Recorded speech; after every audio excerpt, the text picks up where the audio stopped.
supers. He is a best-selling author whose new book is called On Democracies and Death Cults. Douglas Murray to my left. To my right, an editor-at-large of Reason Magazine and co-host of the Fifth Column podcast, Matt Welch, and she is a Democratic senator from Minnesota, Tina Smith. Okay. Here are the questions from the actual people. For Douglas, what is your reaction to the UK Supreme Court declaring that the definition of a woman is, well, we should include you in this, too. It's about women, is based on biological sex and excludes transgender people. Yeah, this was a big ruling this week in England. The Supreme Court, their definition of woman is biological sex. To put it in shorthand, J.K. Rowling won. Yes. J.K. Rowling won. Everyone who said this for years has won. All the, particularly women who've been defamed and lied about and bullied and chased and much more for years, they were right. And I just think, apart from being a statement of the obvious, isn't it amazing that the best legal minds in Britain spent years having to work out the first thing we knew as a species?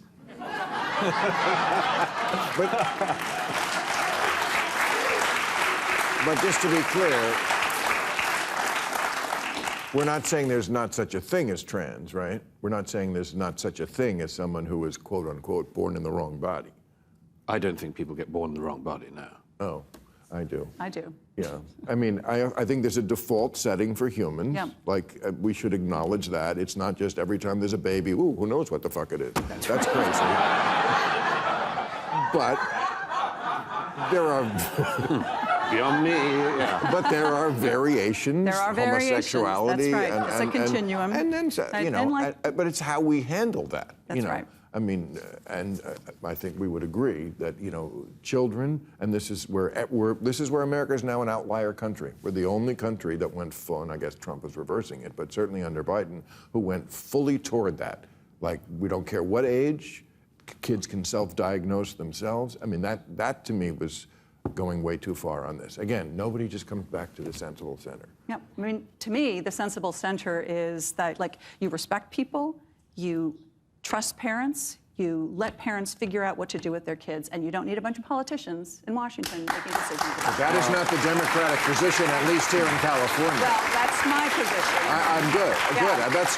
I think that's where the Democratic Party should. That is not the position that we've had here in California, which is like, don't tell the parents what the kids are doing at school. That's a whole, and that you really alienate voters. Yeah. Parents are voters. When you're not a parent yet, you know, it's like, oh, voting, whatever, you know. Sex is not a spectrum. I mean, it's male and female. There are some people with very unusual conditions who deserve absolute sympathy and support.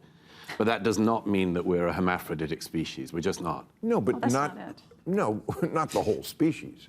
But this goes back, I mean, I don't want to use the term chicks with dicks, but I could. You did. I mean... This goes back to, like, ancient Rome, and, like, there was always people who were, like, not quite one... It's not hard to get to toleration and acceptance without rewriting biology. Right, right. It's a norm. That's your normal Yeah. What is the legacy of Paul Revere's Midnight Ride, which was 250 years ago today? The fact that no under 40 knows what the fuck I'm talking about. That's the legacy of that. Maybe 60. Yeah, right. Maybe 60. Well, maybe the legacy is that we decided we didn't want a king, and oh, what the fuck, here we have one. Right. There you go.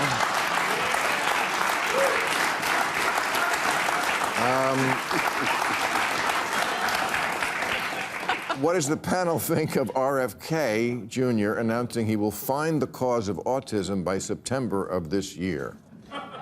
I think it's when O.J. finds the real killer. I think it's... well, he's dead, so that's not going to happen.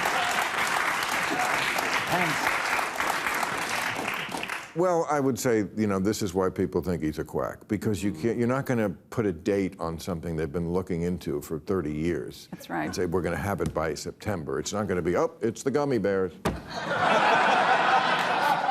that might be something.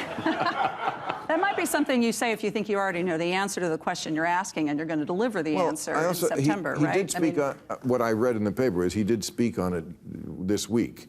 And I did not agree with the point of view of the article I was reading, which was that he's completely crazy because he was saying it's not mostly genetic, it's mostly environmental toxins.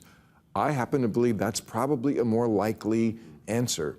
And they were saying, well, no, genetics. And of course, genetics is involved in everything health-wise. But to present the argument I saw framed in that way, that he's a kook because he thinks it's coming. I mean, environmental toxins is really the story of my lifetime. I'm glad I was born as old as I am at a time when everything wasn't completely polluted. I think that's why I'm still alive today. And it just got worse and worse and worse. And I mean, But Bill, the air is less polluted, the water is less polluted. As countries get richer, they pollute less. When they're industrializing, they pollute more. There might be individual environmental toxins, yes, but as a broad description of the status of OECD countries, we are polluting on net less. it depends on where you live, first of all. Yeah. That's right. Out here in California, I believe I'm breathing in the fire still.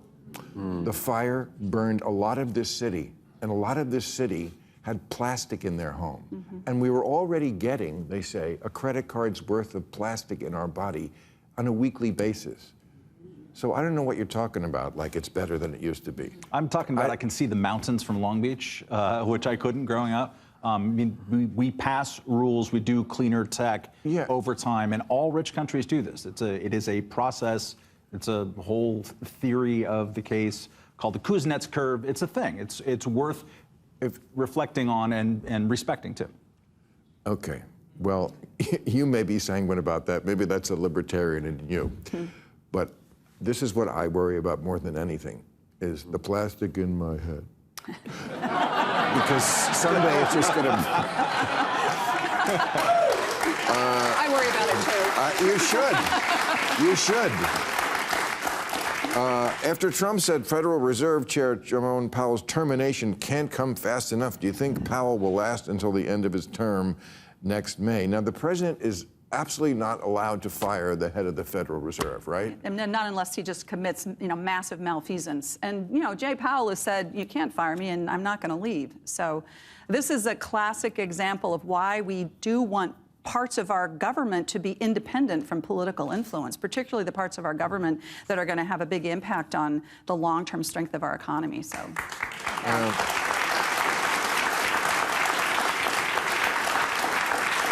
I give it to December. You can make a person uncomfortable, and Donald Trump right now is on a making people uncomfortable spree. He's trying to light fires everywhere, and it'll be difficult for Powell to stay in this job. Also, we're at war. We're at war with Venezuelan gangs. Yes, so when you're at war, you can do anything, right? Wasn't that the argument they'll make? I mean, they'll just make it up. This is what happens when you lose all your power. There's one way he'll get fired immediately, which is if he's bad on TV. He doesn't go on TV. Somebody should send him on. He'll be bad. The president will hate it. He's gone. Okay. All right. Thank you very much. You were a great crowd. I appreciate it.